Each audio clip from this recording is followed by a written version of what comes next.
세상 살면서 신뢰라는 단어만큼 중요한 것도 참 없는 것 같습니다. 그런데 누군가가 나를 신뢰해 준다는 것도 참 중요하지만 내가 누군가를 신뢰할 수 있는 능력, 이것도 정말 중요한데요. 제가 신앙생활을 하면서 알게 된 한 자매의 이야기입니다. 그 자매는 교회에 굳은 일은 아주 맡아서 할 만큼 열심히 있고 정말 교사, 성가대 많은 일을 열심히 하는 자매였습니다. 그래서 저는 그 자매가 당연히 신앙도 좋고 아주 하나님과의 관계도 아주 친밀할 거라고 생각을 했어요. 그런데 어느 날 저랑 시간을 가질 기회가 있었고 그 기회에서 자매가 저한테 고백을 했습니다. 집사님, 저는 하나님을 믿지 못하겠어요 라는 거예요. 사실 크리스찬으로서 사람을 믿지 못하는 것도 아닌데 문제인데 하나님을 전혀 믿지 못하겠다고 얘기하는데 교회를 그렇게 열심히 한다는 것은 좀 너무 큰 문제라고 생각이 들어서 저랑 같이 그 원인이 뭔지에 대해서 깊은 대화를 나눴습니다. 그때 저는 이 자매가 정말 이제 믿는다는 것, 그 신뢰의 문제가 깨질 수밖에 없었던 큰 두 번의 경험이 있음을 알게 되었는데, 한 번은 결코 너희를 두고는 나가지 않겠다라고 약속했던 엄마가 몇 차례에 걸쳐서 쪽지만 써두고 가출했던 경험.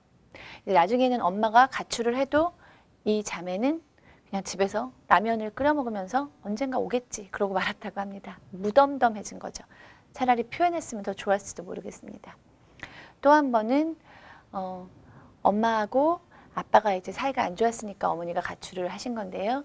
그때 엄마하고 아빠가 싸우다가 아버님이 어머님을 이제 때리게 되셨는데, 그때 이 자매가 어렸을 때 아주 교회에서 친하게 지내던 집사님한테 전화를 해서 도와달라고 요청을 했다고 합니다. 밤 아주 늦게였는데요.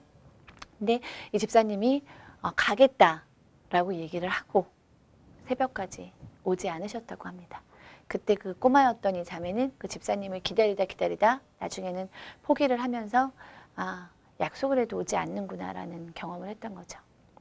참 그런 경험이 있다 보니 이제 누구를 신뢰한다는 것이 어렵고 또 신뢰를 하면 무서운 거죠. 내가 진심으로 그 사람을 믿고 엄마를 믿었는데 배신을 당했을 때 그 상처, 집사님을 믿었는데 오지 않을 때 그 상처가 무서워서 이제는 신뢰할 수 없는 거죠. 그래서 하나님을 믿었는데 그 하나님이 내 편이 되어주지 않고 날 도와주지 않을 것이라는 그 무서움 때문에 열심히 일은 하지만 하나님을 믿을 수 없는 거죠. 저는 상담을 통해서 어떻게 보면 가장 쉬운 얘기지만 아주 어려운 작업을 했습니다. 뭐냐면 그 자매가 저를 신뢰할 수 있는 대상이 충분히 되어주는 거죠.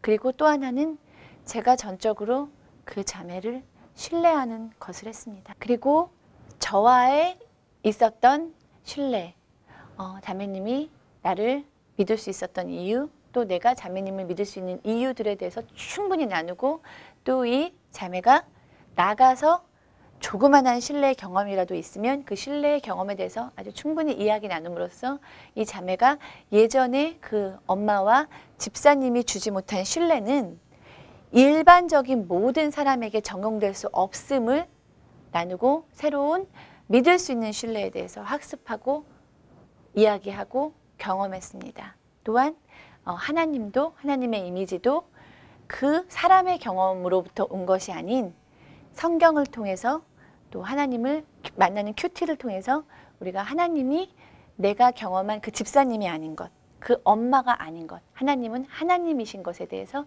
우리가 충분히 큐티를 나누고 말씀을 나누고 또 상담 작업을 해서 이 자매와 아주 풍성한 시간을 가질 수 있었습니다.